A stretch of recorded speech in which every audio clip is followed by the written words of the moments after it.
వివరాలు చూద్దాం. నియోజకవర్గాల పునర్విభజన అంశం ఏబిఎన్ డిబేట్ లో ప్రస్తావనకు వచ్చింది. ఏబిఎన్ ఎగ్జిక్యూటివ్ ఎడిటర్ వెంకటకృష్ణ ప్రశ్నకు టీడీపీ లోక్సభ పక్ష నేత లావు శ్రీకృష్ణదేవరాయలు సమాధానం చెప్పారు.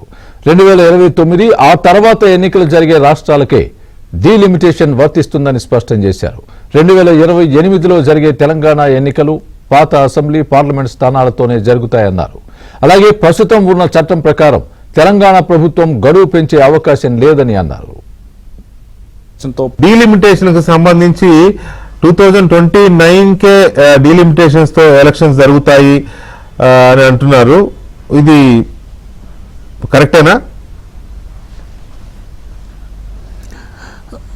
డీలిమిటేషన్ 29కే అవుతుందనేదే మాకు ఉన్న సమాచారం. అది కూడా ఉమెన్స్ రిజర్వేషన్తో పూర్తి చేసుకొని డీలిమిటేషన్ పూర్తయి 29 పార్లమెంట్ ఎలక్షన్కి 29 పార్లమెంట్ ఎలక్షన్తో పాటు వచ్చే స్టేట్ ఎలక్షన్స్ అన్నిటికీ కూడా డీలిమిటేషన్ ఉంది. కానీ ఆ ముందు ఉన్న స్టేట్ ఎలక్షన్స్ ఏదైతే ఉన్నాయో వాటికి మాత్రం డీలిమిటేషన్ మాత్రం అవ్వదు. 29 ఎలక్షన్తో పాటు ఆ తర్వాత వచ్చే వాటికి డీలిమిటేషన్ అవలంబిస్తుంది. క్లారిటీ నేను మిస్ అయినట్టున్నా. 29 ఎలక్షన్ కి ముందు ఏ స్టేట్స్ అయితే ఎలక్షన్స్ అవుతాయో అసెంబ్లీ ఎలక్షన్స్ వాటికి డీలిమిటేషన్ ఉండదా? ఇప్పుడు సపోజ్ వాటికి ఫర్ ఎగ్జాంపుల్ 28లో తెలంగాణ అవుతుంది కదా, డిసెంబర్లో తెలంగాణ అవుతుంది కదా, మీకు క్లారిటీ చెప్తున్నా. వాటికి ఉండదు. వాటికి డీలిమిటేషన్ అసెంబ్లీ ఎలక్షన్ కి 28 తెలంగాణ డిసెంబర్లో అయ్యేదానికి డీలిమిటేషన్ ఉండదు. రైట్. 29లో జరిగే ఆంధ్రప్రదేశ్ కి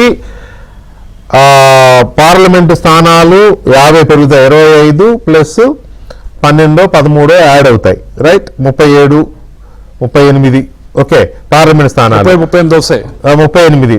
అలాగే అసెంబ్లీ స్థానాలు 263 263 స్థానాలు అవుతాయి అసెంబ్లీకి. కానీ 6 నెలల ముందు 2029 మేలోనో జూన్లోనో జరగబోయే సార్వత్రిక ఎన్నికలకి 6 నెలల ముందు తెలంగాణ అసెంబ్లీ ఎన్నికలు జరుగుతాయి. సో తెలంగాణ అసెంబ్లీ స్థానాలు 50% పెరిగే ఛాన్స్ లేదు as per your information, right?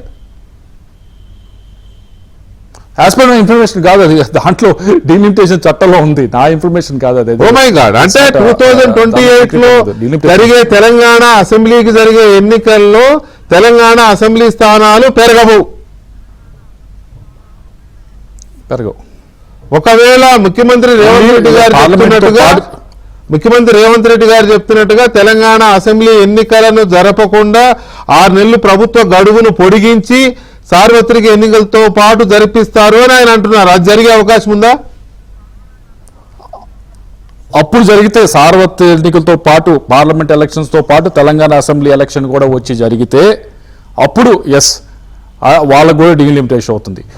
అది జరగని పరిస్థితుల్లో ఒక డిసెంబర్లో యథాతథంగా 2028 డిసెంబర్లో వాళ్ళకి అసెంబ్లీ ఎలక్షన్ జరిగి సార్వత్రిక ఎన్నికలు 2029 మేలోనో జూన్లోనో జూలైలోనో అయితే అప్పుడు మాత్రం ఎట్టి పరిస్థితుల్లో తెలంగాణకి సీట్లు పెరగవు.